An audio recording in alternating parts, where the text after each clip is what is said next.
Okay, now the last 2 points of the chapter: significant figure and order of magnitude. Okay, let's see it.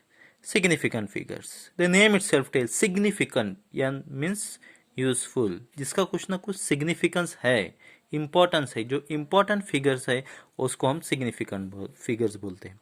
Okay, the number of digit in the measurement which are certain plus one additional digit. The first one, which are not certain, is known as significant figure, okay, or significant digits.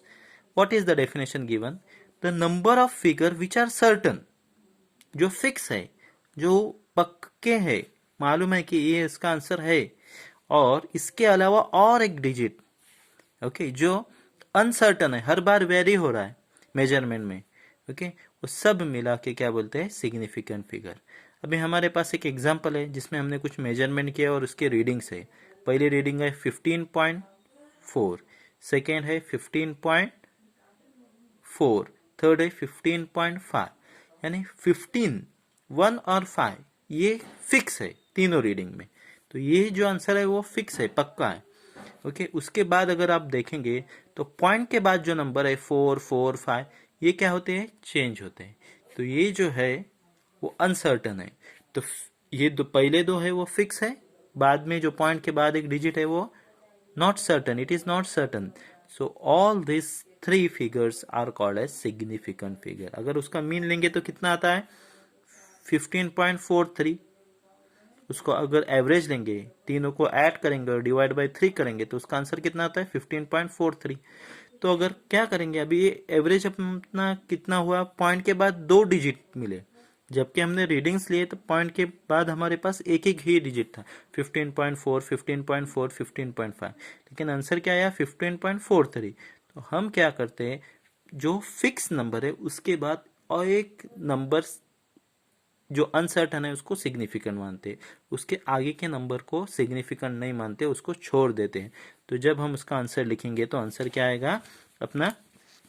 ये है 15.43. तो ये 15 ये fix है, certain figure है, और उसके बाद एक +1 यानी ये 4 इसको लेंगे और ये 3 को छोड़ेंगे, यानी अपना आंसर कितना आया? 15.4. आया समझ में? अभी ये सिग्निफिकेंट फिगर्स के कुछ रूल्स है. क्या रूल्स है? चलो हम देखते हैं. Let's see the rules for determining significant figure. All non zero digits are significant. जो भी आप रीडिंग लेंगे उसमें नॉन जीरो जितने भी डिजिट रहेंगे वो सारे के सारे सिग्निफिकेंट है. एग्जाम्पल है 178.43 सेंटीमीटर क्यूब, ये वॉल्यूम दिया हुआ है. ओके, तो 17843, all this 5 digits are significant. दूसरा हमारे पास है 64,532.689 स्क्वायर मीटर. अगर उसमें देखेंगे तो एक भी जीरो नहीं, सारे के सारे नंबर्स है. सो ऑल दो numbers are significant. Next, all zeros between 2 non zero digits are significant. अगर नंबर के बीच में जीरो आते हैं तो वो सिग्निफिकेंट है.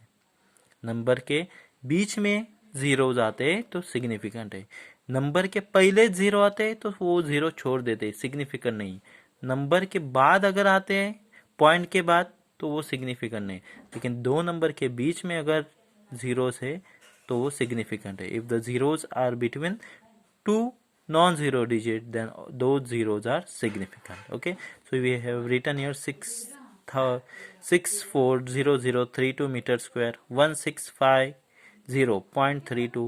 Now here the zeros in between are significant.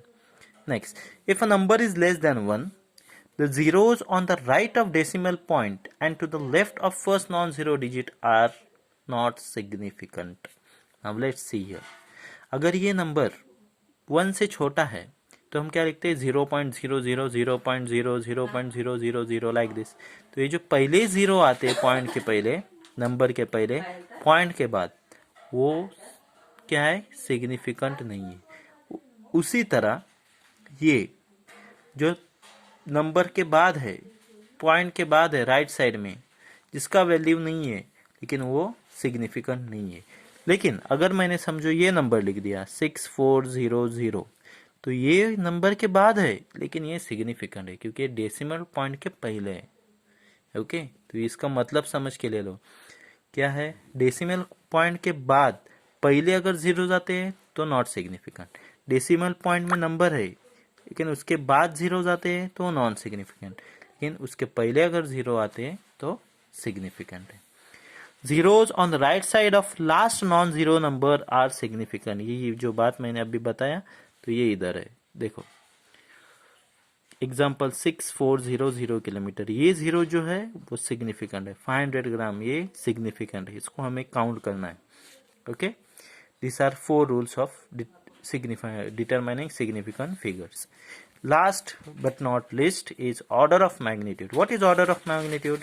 Rounding the value of a unit to nearest power of 10 to the nearest power of 10 is called as order of magnitude.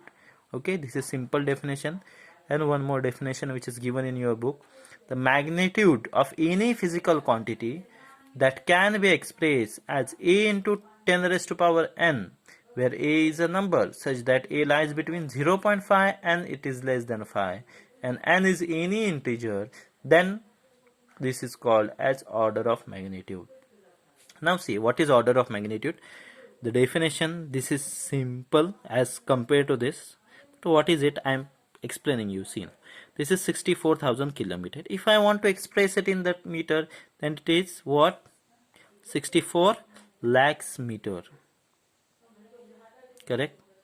6,400 kilometer is 64 lakh meter. Correct? Now here number of zeros are more, so it becomes difficult to express. Okay, and it does not look good. So what I'm doing, I'm rounding it to the power of 10. So I had written 64 into 10 raised to power 5. So answer is same, but just I had expressed in the power of 10. So this is called as order of magnitude. What is order of magnitude? 5. Okay. Same way, the charge of electron, it is 1.6 into 10 raised to minus 19 coulomb. So this is per order of magnitude. Okay, mass of electron 1.9 into 10 raised to minus 31 kg. So this is order of magnitude. Okay, I hope you all have understood it, and here we have completed our first chapter, units and measurement. If you have any doubts, you can freely ask me.